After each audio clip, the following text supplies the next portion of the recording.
Well, y'all, back on the budget build, and in this video, we're going to go ahead and tackle these drive shafts. Before we can get to actually removing the old U-joints, which there's a multitude of different ways to do. You can use a shop press or good old trusty bench vise, which is the way I've always done it, and how we're going to do it here, because don't have a shop press here. We have to remove a series of snap rings. So this universal joint will fit inside the ear of either the drive shaft or your flange. You pretty much just have these snap rings holding these caps in place. So we have to remove all the old ones so that way we can get these old universal joints out of their respected area. So that's what we're gonna do first. All right, y'all. I have all the drive shafts sitting out here, and as you can see, they are pretty dirty. This one slip yoke, nothing but dust. This U-joint, not so bad. This though, the slip yoke on the transmission is pretty bad. No more needle bearings. Where's that? Right here. This cap is completely unseated from the ear, which what that'll do over time is waller this hole out. Little bit of play in it. It's trash. This one a lot more play. No needle bearings in there. This one, oh, this is the one that's mushroomed over. This is gonna need the most doctoring for sure, and it's bad. This is the one that I changed out. I took this one and I cleaned it out the best I could. I put some grease in it. The cap had kind of unlodged itself, so I kind of had fixed this one. Re-greased the splines, but you know, dirt was still getting in there. That's the reason for putting new boots on. Let's go ahead and start getting into tearing this stuff down. So to actually get these snap rings out, you would actually need some like proper snap ring pliers. I actually just found these at my mom's house. I've got no idea what they are. Maybe they're like jeweler's pliers or something, but they seem like they would fit inside there very well. If you look, like, it just feels like, man, these would work really well. Well, the ends are really soft, so they're not like proper tool steel snap ring pliers. So we're gonna see if we can make it work. I'm gonna use a little bit of WD-40 for lack of penetrating oil, just to kind of help coax these out of here.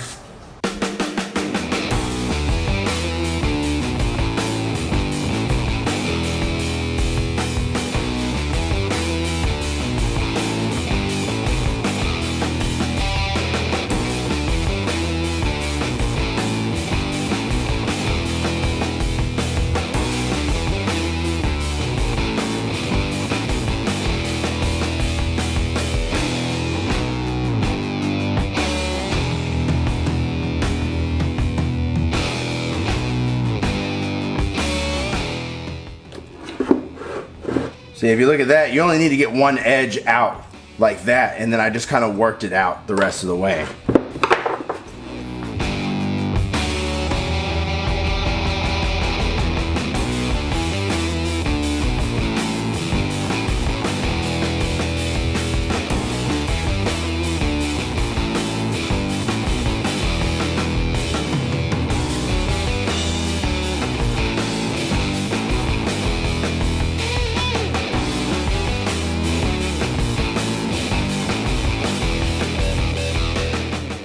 You'll kind of see how I'm doing that, right? See how I put that one back down. See how I kind of bring it out, and then what I'm kind of doing is I'm grabbing it and I'm twisting it and I'm wedging the screwdriver underneath there at the same time. And then as you can see, part of it's under, part of it's over. So you got to find that middle spot, and then you kind of pry, and it will actually draw this the rest of the way out, like that.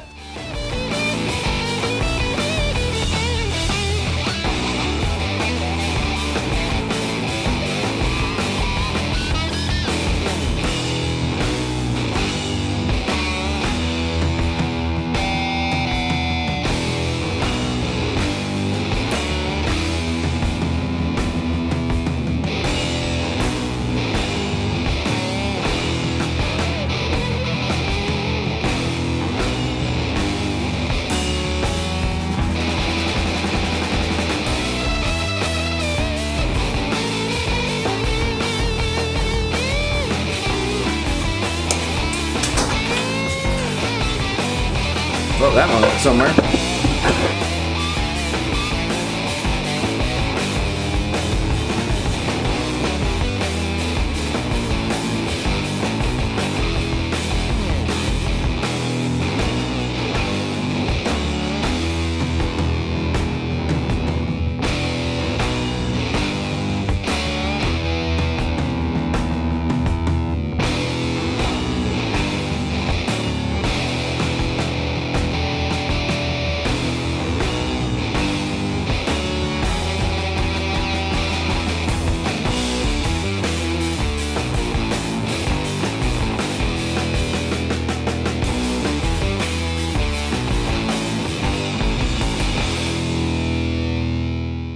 Oh, see, look, and here is the different style of snap ring. You can actually just use pliers to pull those out. So, I'm in a little bit of a pickle.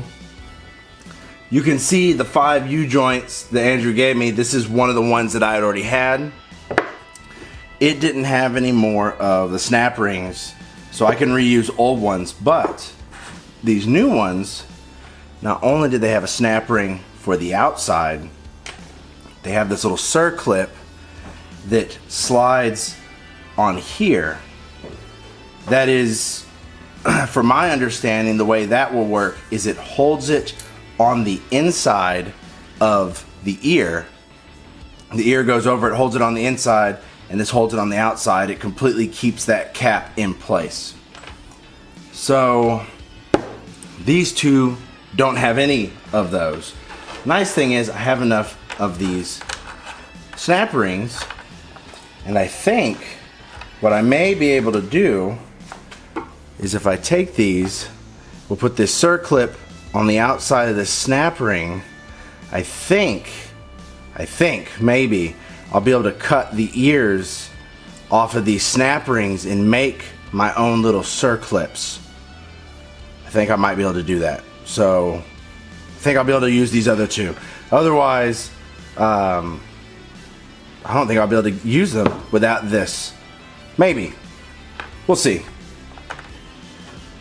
It's hard to tell, but if you see the difference in size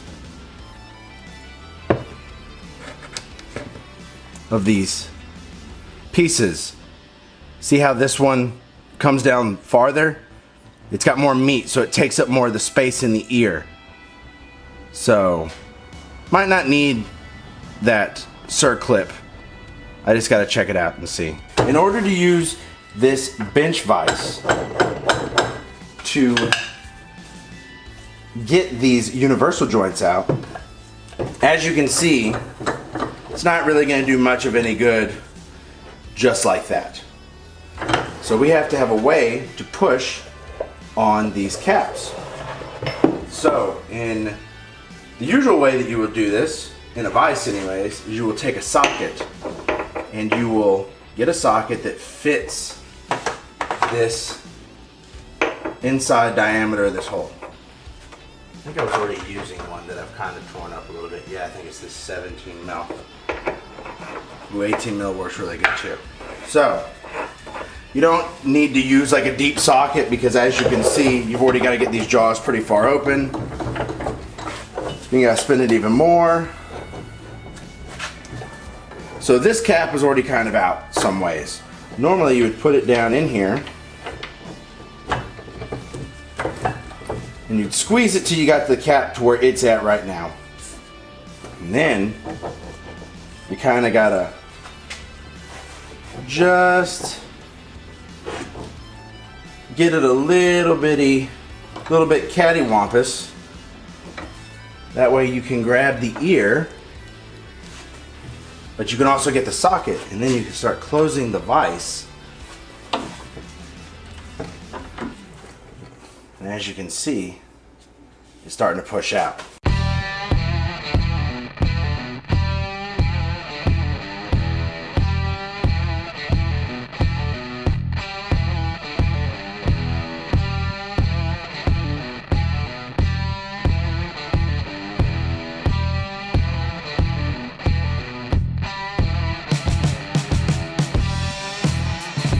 We're going to try to work it each side of the ear so we don't put so much stress on one side.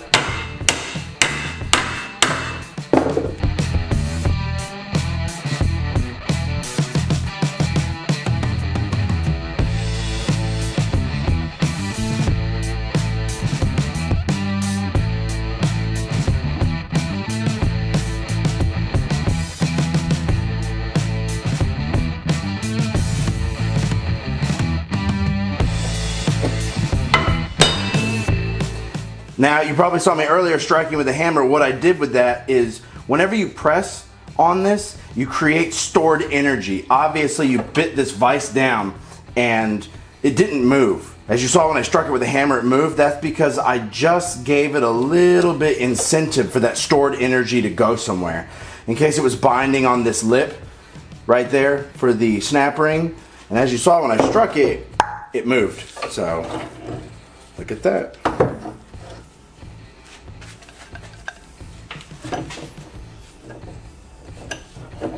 And you probably see me keep on flipping from side to side on the vise. That's just because if you work primarily on one side of the vise, the jaw will kind of extend out, and then whenever you clamp, it's not evenly clamped. It's happened on my other vise at my other shop, so this is kind of just like something that I'm doing to prevent that.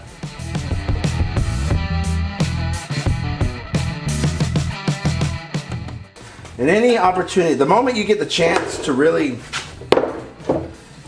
grab onto this cap, that's whenever you want to do it. You want to try to avoid really prying or pushing on those ears as much as possible. That's like the thing that scares me the most, is just bending up one of these ears.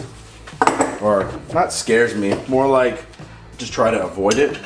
Not only that, you're only pushing on one side of the socket, so that socket kind of will get cockeyed, causing this to get cockeyed, so you really need to work each side.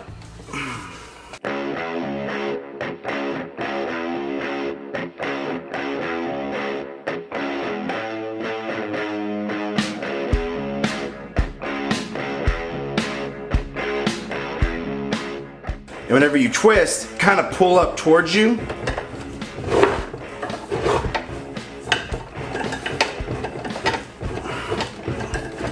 So that way it's like you're unthreading a bolt.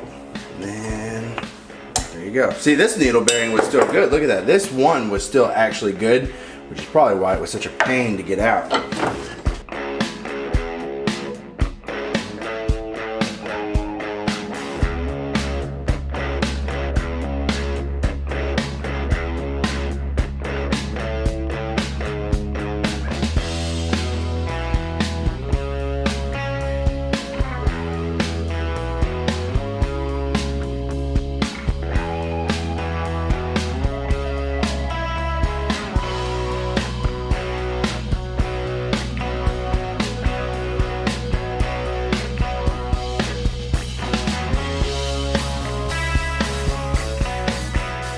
Oh yeah, I'm just cracking the socket.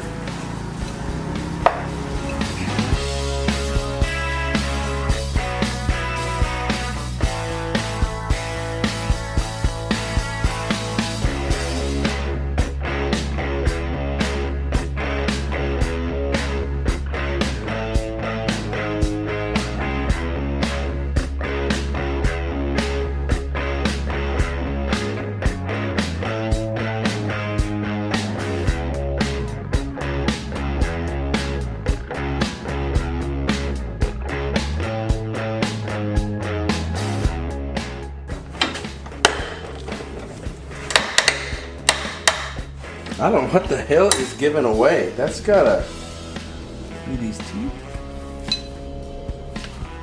It sounds like something's happening, but ain't nothing happening.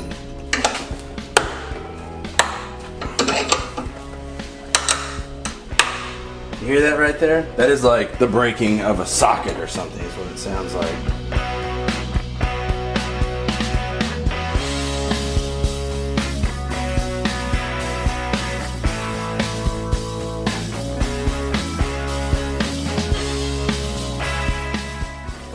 That. If you can get this out, there's the needle bearings that were getting crushed. We can get this piece out, then we can knock that cap out real easy.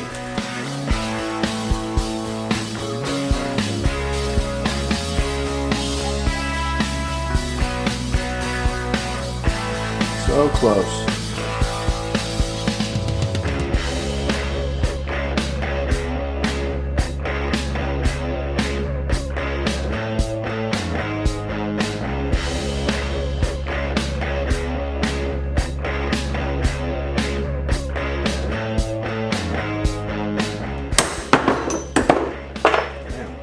I would have done that on purpose.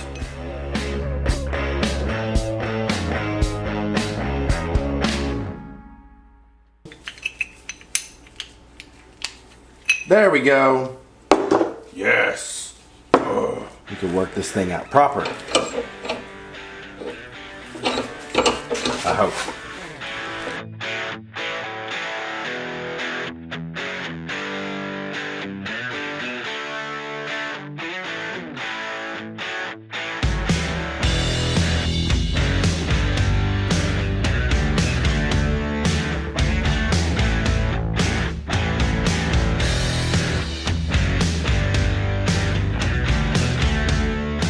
We're going to use a little bit of an unconventional method.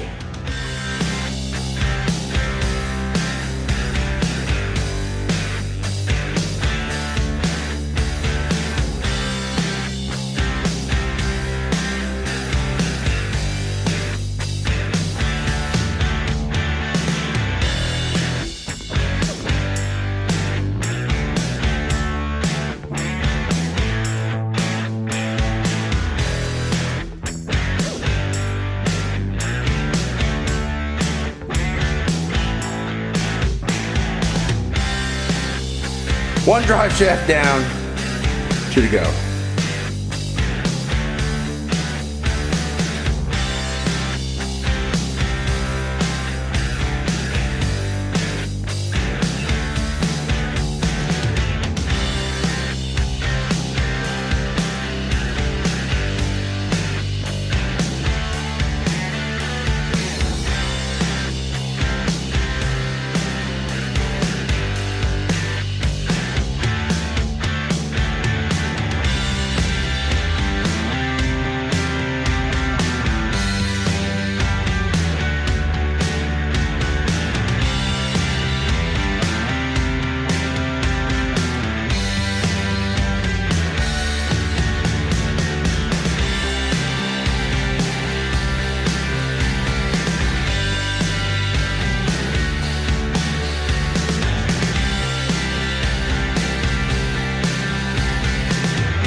All right, y'all, I got the intermediate shaft and the front drive shaft and slip yoke disassembled. They all got the U-joints pulled out of them.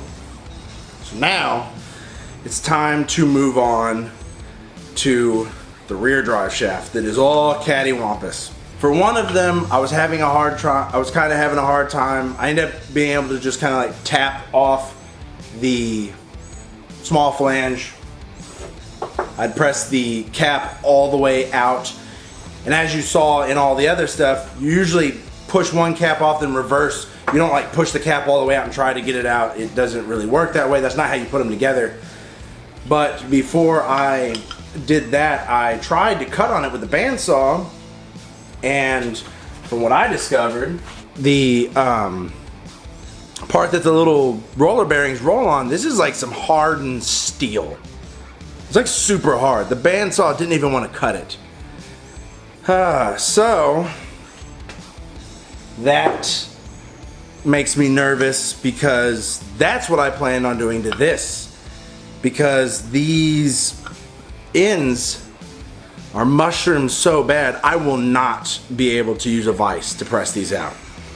And I wanted to clear everything out so I could get in there with my Dremel and reshape that mushroomed piece, that lip that the snap ring goes on. I don't know if I'm gonna be able to do it, but I'm gonna give it that good old college try. So let's see if we can fix this.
So I was able to get the small flange off.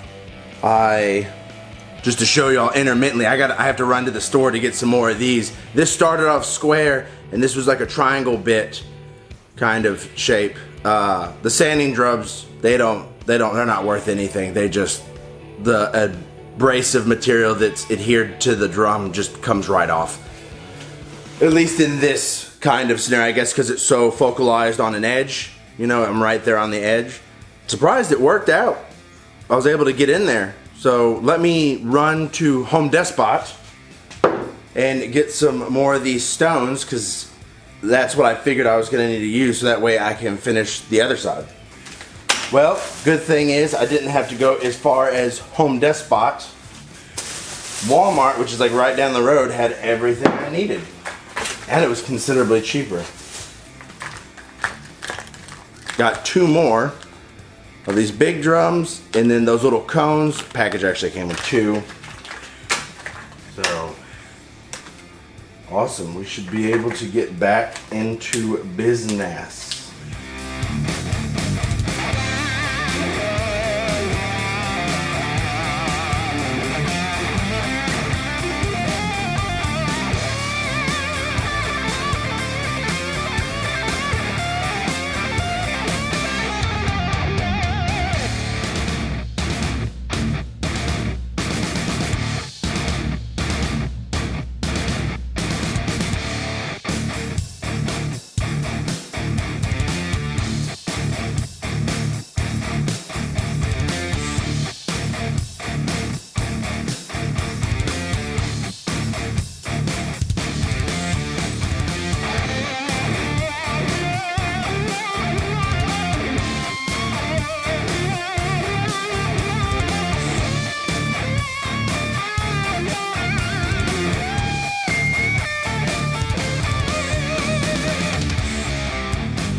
I need a heavier hammer instead of hitting it with a purse over here.